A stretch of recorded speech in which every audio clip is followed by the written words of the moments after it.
This might come off sounding like a dodge, but this is a book about running, not a treatise on how to be healthy. I'm not trying here to give advice like, okay, everybody, let's run every day to stay healthy. Instead, this is a book in which I have gathered my thoughts about what running has meant to me as a person. Then he says, no matter how mundane some actions might appear, keep at it long enough, and it becomes a contemplative, even meditative act.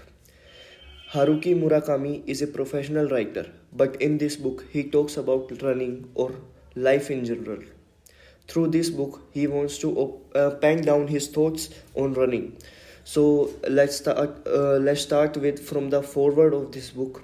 In a hotel room of Paris, I came across an article on marathon. There were interviews with several famous marathon runners, and they were asked what special mantra goes through their head to keep themselves pumped during the race. If you don't keep repeating a mantra of some sort to yourself, you will never survive. Um, the mantra goes like this. Here it is. Pain is inevitable. Suffering is optional. So what this means is, say you are running and you start to think, man, this hurts. I can't take it anymore. The hurt part is an unavoidable reality. But whether or not you can stand anymore is up to the runner himself. This pretty much sums up the most important aspect of marathon running. You can see that it's an interesting approach to look at things. Great individuals like Virat Kohli, Sunil Chhetri, Michael Jordan, Kobe Bryant, etc., thought this way while playing the sport. It's kind of a stoic stance that your reaction to the situation matters more than the actual situation. In chapter 1, Murakami describes the flow he finds when necessary when writing a novel. Uh, I stop every day right at the point where I feel I can write more. I think Ernest Hemingway did something like that. To keep on going, you have to keep up the rhythm. This is important thing for a long-term projects. Once you set the pace, the rest will follow. The problem is getting the flywheel to spin at a set speed.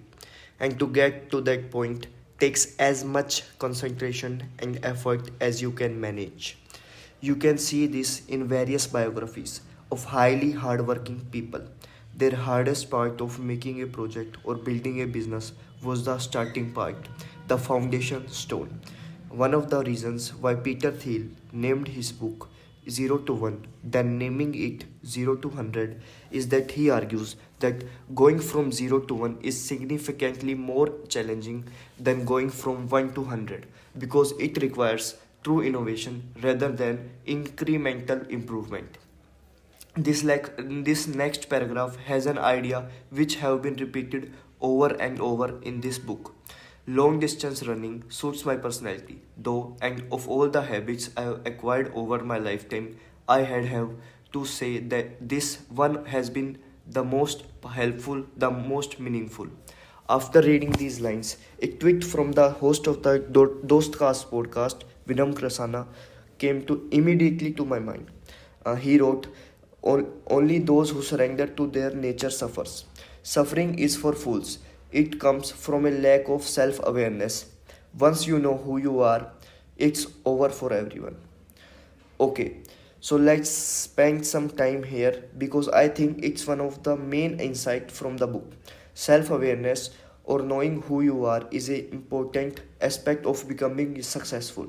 There is a very few chance of you going against your nature and becoming a great individual. Surrendering to your nature gives you the freedom to be unstoppable. It seems kind of paradoxical, but I think it's true. The ancient Greek maxim, know thyself, pretty much sums up the idea. Okay, now let's move forward.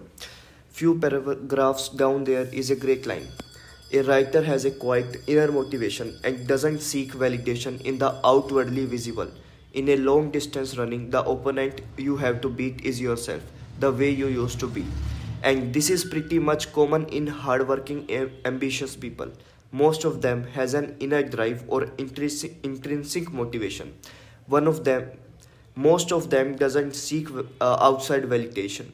They set a highly ambitious standard for themselves and then work towards it until they succeed. Consistency happens because they are so much internally driven that no outside circumstances can help them from achieving the goal.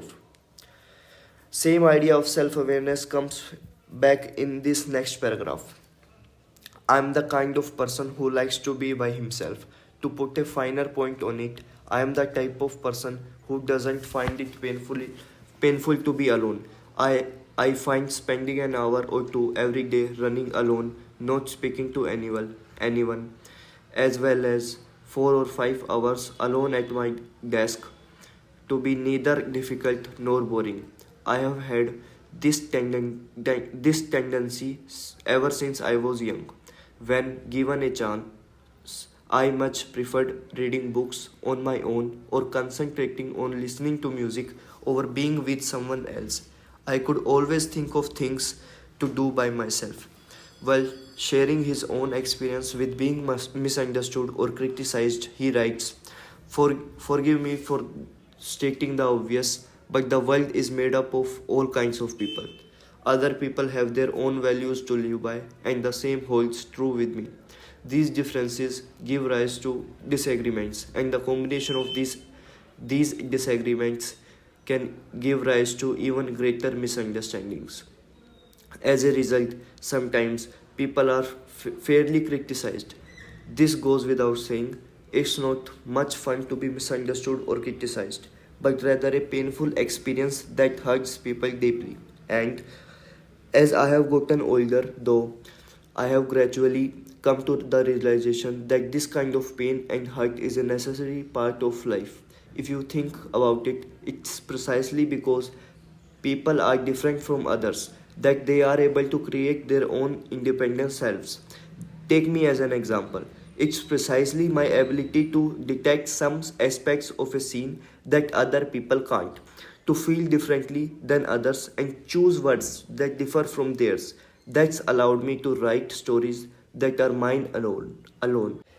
And because of this, we have the extraordinary situation in which quite a few people read what I have written. So the fact that I am me and no one else is one of my greatest asset. Emotional hurt is the price a person has to pay in order to be independent. I need to repeat this. What an amazing sentence. Emotional hurt is the price a person pays. Emotional hurt is the price a person has to pay in order to be independent. Then he goes on in the next paragraph. That's what I basically believe, and I have lived in my life accordingly. In certain areas of my life, I actively seek out solitude, especially for someone in my line of work. Solitude is more or less an inevitable circumstance. Sometimes, however, this sense of isolation, like acid spilling out of a bottle, can unconsciously eat away at a person's heart and dissolve it.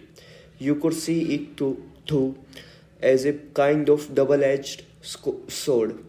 It protects me, but at the same time, steadily cuts away at me from the inside. I think, in my own way, I am aware of this danger. I probably through experience, and that's why I have had to constantly keep my body in motion.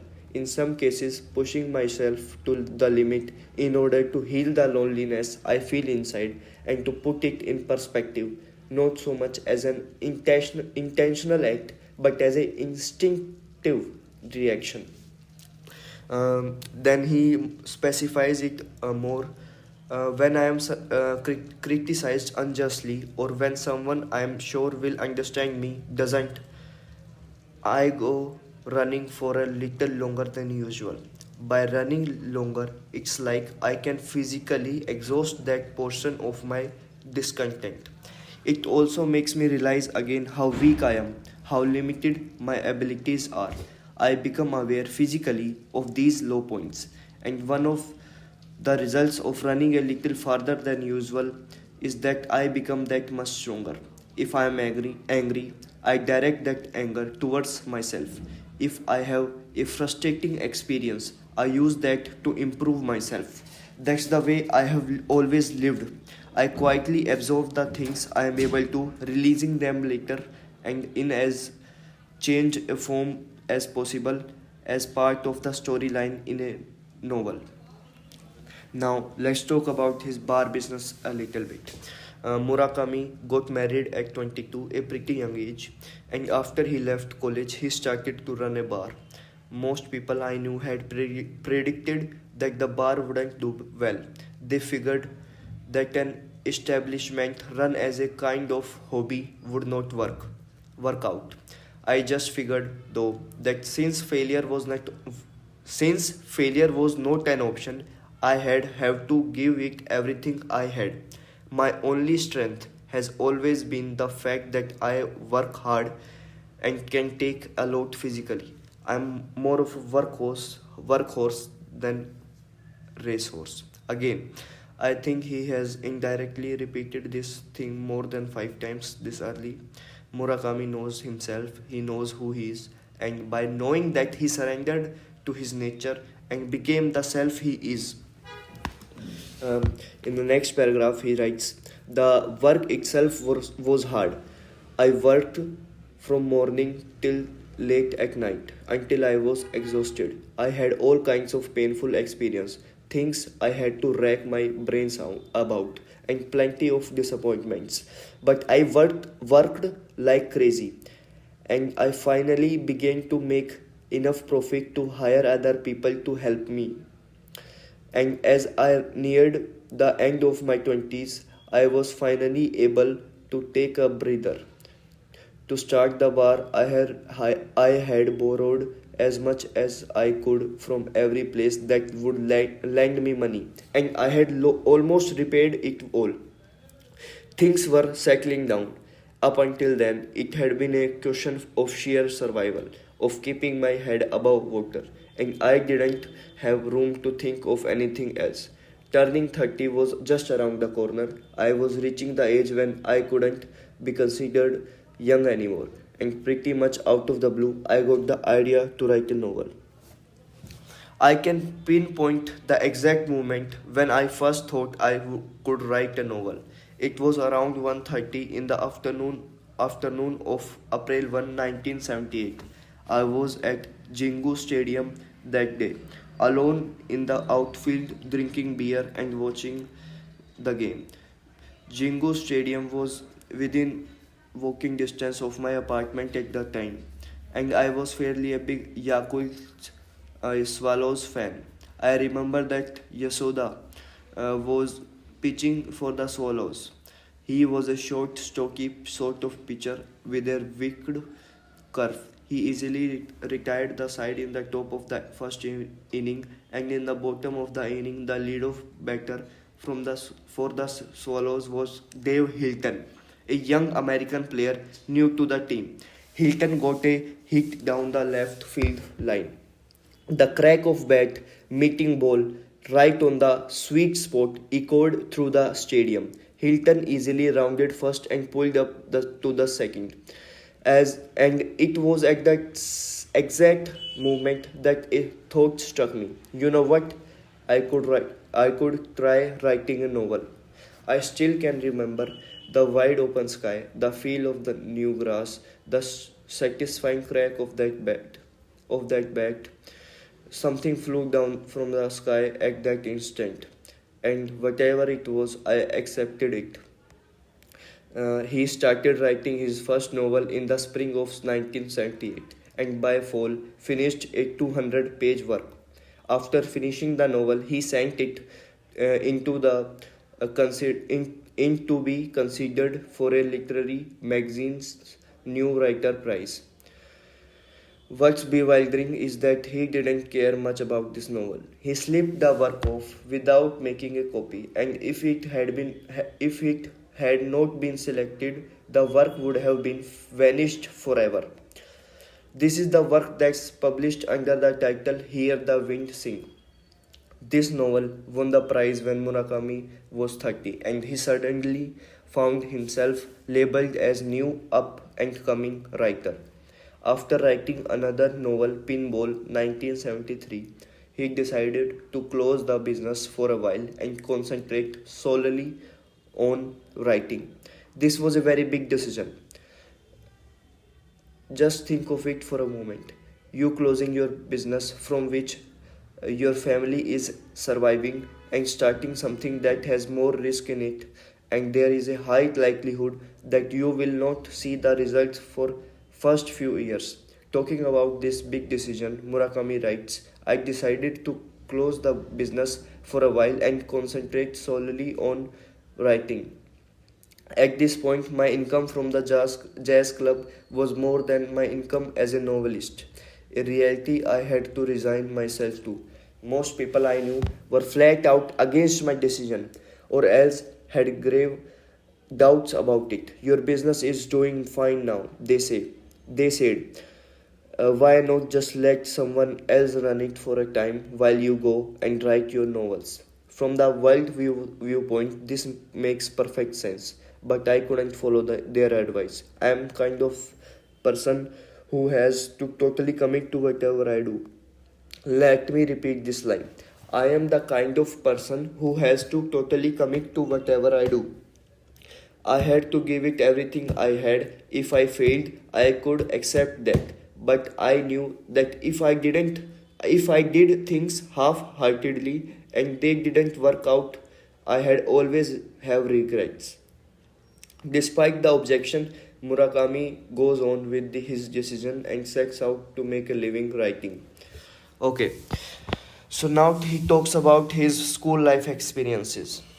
When I was at school, I never much cared for gym class and always hated sports day. This was because these were forced on me from above. I never could stand being forced to do something I didn't wanted to do. At a time, I didn't want to do it.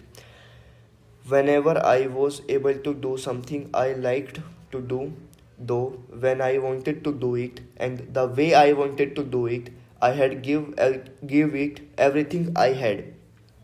The next paragraph is one of the best for me personally in this book, maybe because I can relate to every sentence. I think I can say same thing about me and studying. From elementary school up to college, I was never interested in things I was forced to study. I told myself it was something that had to be done. So I wasn't a total slacker. I was able to go on to college, but never once did if I find studying exciting. As a result, though my grades weren't the kind you have to find from people, uh, have to hide from people, I didn't. I don't have any memory of being praised for getting a good grade or being the best in anything. I only began to enjoy studying after I got through the educational system and became a so called member of society.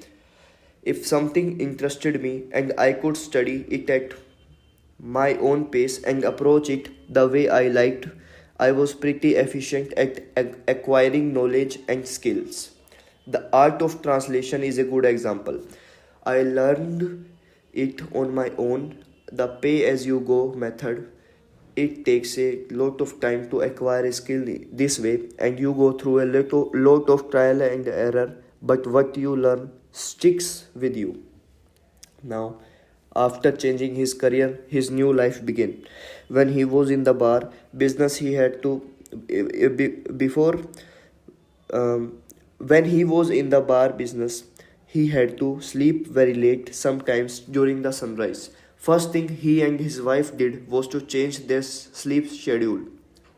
Murakami got up before 5 a.m. and went to bed before 10 p.m. A life which doesn't allow much for like nightlife, but Murakami have been able to work efficiently with this schedule. I'm struck by how, except when you are young, you really need to prioritize in life. figuring out in what order you should divide up your time and energy. If you don't get that sort of system by a certain age, you will lack focus and your life will be out of balance. I placed the highest priority on the sort of life that lets me focus on writing, not associating with all the people around me. I felt that the indispensable relationship I should build in my life was not with a specific person but with an unspecified number of readers. As long as I got my day-to-day life set so that each work was was an improvement over the last, then many of my readers would welcome whatever life I chose for myself.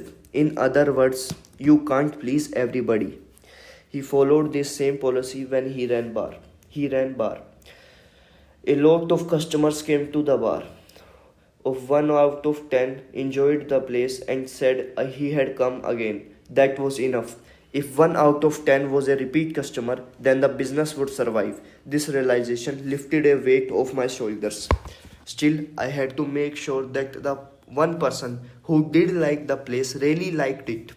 In order to make sure he did, I had to make my philosophy and stance clear cut and patiently maintain that stance no matter what. This is what I learned through running a business. Murakami tends to gain weight when he is not physically active. His wife, on the other hand, can eat whatever she wants without gaining any weight. She has no extra fat. Because of this, he used to think that life just isn't fair. However, upon deeper reflection, he realized that having a body that easily gains weight might be a blessing in disguise. His reasoning is that if he wants to avoid gaining weight, he has to work out hard every day, watch what he eats, and cut down on indulgences. Life can be tough, but as long as he puts in the effort, his metabolism will greatly improve with these healthy habits. Conversely, people who do not easily gain weight may not feel the need to work out hard. As a result, their physical strength can deteriorate as they age. Therefore, we should be grateful that the warning signals about our health are so clearly visible. Murakami believes this same perspective applies to the job of a novelist as well. Writers who are naturally talented can easily write novels regardless of their efforts or circumstances. However, that does not include Murakami. To write a novel, he has to push himself physically and invest a significant amount of time and effort. If people who rely on if people who rely on a natural spring of talent suddenly find they have exhausted their only source, they are in trouble. In other words, let's face it, life is basically unfair. But even when in a situation that's unfair, I think it's possible to seek out a kind of fairness. Of course, that might take time and effort, and maybe it won't seem to be worth all that. It's up to each individual to decide whether or not it is. I have been able to run for more than 20 years for a simple reason. It suits me, or at least because I don't find it all that painful. Human beings naturally continue doing things they like, and they don't continue what they don't like.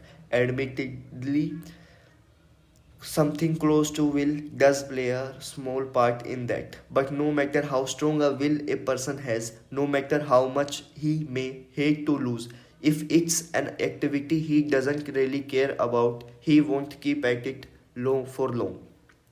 Even if he did, he wouldn't be good for it wouldn't be good for him. Another great line is the most important thing we'll ever learn at school is the fact that the most important things can't be learned at school. In chapter 3, there is a great line that makes you think. I don't think we should judge the value of our lives by how efficient they are. The notion of judging One's worth solely through the lens of efficiency fundamentally misses the deeper, more nuanced aspect of human experience. While efficiency can be a useful metric conflict in certain contexts, it helps to capture the profound richness and intrinsic value of human existence. Let's move on to chapter 4, which is, according to me, the most insightful chapter. We will use running as a metaphor for life, or if you are a runner, you can take it in as a real. For Murakami, running is a kind of lifeline. So he's not going to lay off or quit just because he is busy. If I used busy as an excuse not to run, I had never run again. I have only a few reasons to keep on running and a truckload of them to quit. All I can do is keep those few reasons nicely polished. Talking about the most asked questions in interview, Murakami describes the most important quality a novelist should have. First one on the list is talent. No matter how much enthusiasm and effort you put into writing, if you totally lack literary talent, you can forget about being a novelist. This is more of a prerequisite than a necessary quality. Second one is focus. The ability to concentrate all your limited talents on whatever's critical at the moment. Without that, you cannot uh, accomplish anything of value. While if you can focus effectively, you will be able to compensate for an erratic talent or even a shortage of it. The last one is endurance. You can compare it to breathing. If concentration is the process of just holding your breath, endurance is the art of slowly, quietly breathing at the same time you are storing air in your lungs. Unless you can find balance between both, it will be difficult to write novels professionally over a long time. Fortunately, these two disciplines, focus and endurance, are different from talent since they can be acquired and sharpened through training. You will naturally learn both concentration and endurance when you sit down every day at your desk and train yourself to focus on one point. You have to continually transmit the object of your focus to your entire body and make sure it thoroughly assimilates the information necessary for you to write every single day and concentrate on the work at hand. And gradually, you will expand the limits of what you are able to do. Almost imperceptibly, you will make the bar rise. This involves the same process as jogging every day to strengthen your muscles and develop a runner's physique. Add a stimulus and keep it up and repeat. Uh, I will repeat it again. Add a stimulus and keep it up and repeat. Patience is a must in this process, but I guarantee the results will come. Most of what I know about writing I have learned through running every day. These are the practical physical lessons. How much can I push myself? How much rest is appropriate? And how much is too much? How far can I take something and still keep it decent and consistent? When does it become narrow minded and inflexible? How much should I be aware of the world outside? And how much should I focus on my inner world? To what extent should I be confident in my abilities? And when should I start doubting myself? I know that if I had not become a long distance runner when I became a novelist, my work would have been vastly different. How much different? Hard to say. But something would have definitely been different. In the next paragraph, he writes, people sometimes sneer at those who run every day, claiming they will go to any length to live longer. But I don't think that's the reason most people run. Most runners run not because they want to live longer, but because they want to live life to the fullest. If you are going to while away the years, it's far better to live them with clear goals and fully alive than in a fog. And I believe running helps you do that, exerting yourself to the fullest within your individual limits. That's the essence of running and a metaphor for life. and for me, for writing as well. Wow, that was so well written. Now, this next paragraph repeats the idea he had stressed upon in great deal. People have certain inborn tendencies, and whether a person likes them or not, they are inescapable. Tendencies can be adjusted to a degree, but their essence can never be changed. Again, you can achieve a great amount of things in outer world if you are content in your inner world. Knowing one's self spares him time and effort, which now can be used in outer world for achieving the riches of the world. Surely it can be hard. Nobody wants to sit alone for even 10 minutes now. No, when you can distract yourself so easily. But just imagine if you have made peace with yourself, you can focus effectively to solve other issues of your life. This is my body, with all its limits and quirks. Just as with my face, even if I don't like it, it's the one I get. So I have got to make do. As I have grown older, I have naturally come to terms with this. You make do with what you have. As you age, you learn even to be happy with what you have. That's one of the few good points of growing older. Okay, so let's talk about what you need to write a large scale work, or even do something consistently for years. If I want to start a large scale work, increasing my strength and stamina is a must. Strength and stamina is a must. And I believe this is something worth doing, or at least that doing it is much better than not. This is a trite observation, but as they say, if something's worth doing, it's worth giving it your best, or in some cases, beyond your best. In chapter 8 comes a great paragraph. I didn't start running because somebody asked me to become a runner, just like I didn't become a novelist because someone asked me to. One day, out of the blue, I wanted to write a novel, and one out of the blue, I started to run simply because I wanted to. I have always done whatever I felt like doing in life.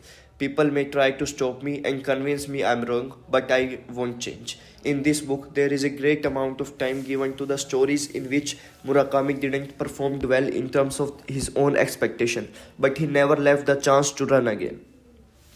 Murakami shifted to triathlon in his later years because of it being more challenging and new. While talking about what's the point in doing these types of things like running marathon and triathlon, Murakami talks about pain. Our want to overcome that pain. If pain weren't involved, who in the world would ever go to the trouble of taking part in sports like triathlon or the marathon, which demand such an investment of time and energy? It's precisely because of the pain, precisely because we want to overcome that pain, that we can get the feeling through this process of really being alive. Your quality of experience is based not on standards such as time or ranking, but on the finally awakening to an awareness of the fluidity within action itself, whether it's good for anything or not, cool or totally uncool. In the final analysis, what's most important is what you can't see, but you can feel in your heart. To be able to grasp something of value, sometimes you have to perform seemingly inefficient acts, but even activities that appear fruitless don't necessarily end up so. That's the feeling I have as someone who's felt this, who's experienced it. In last, Murakami perfectly sums up the life of a writer and a runner. My time, the rank I attain, my outward appearance, all of these are secondary. For a runner like me, what's really important is reaching the goal I set myself under my own power. I give it everything I have, endure what needs enduring, and am able, in my own way, to be satisfied. From out of the failures and joys, I always try to come away having grasped a concrete lesson. And I hope that over time, as one race follows another, in the end, I will reach a place I am content with, or maybe just catch a glimpse of it. At last, I want to leave you with a quote of Murakami from his book Kafka on the Shore. And once the storm is over, you won't remember how you made it through, how you managed to survive. You won't even be sure whether the storm is really over. But one thing is certain, when you come out of the storm, you won't be the same person who walked in. That's what this storm's all about.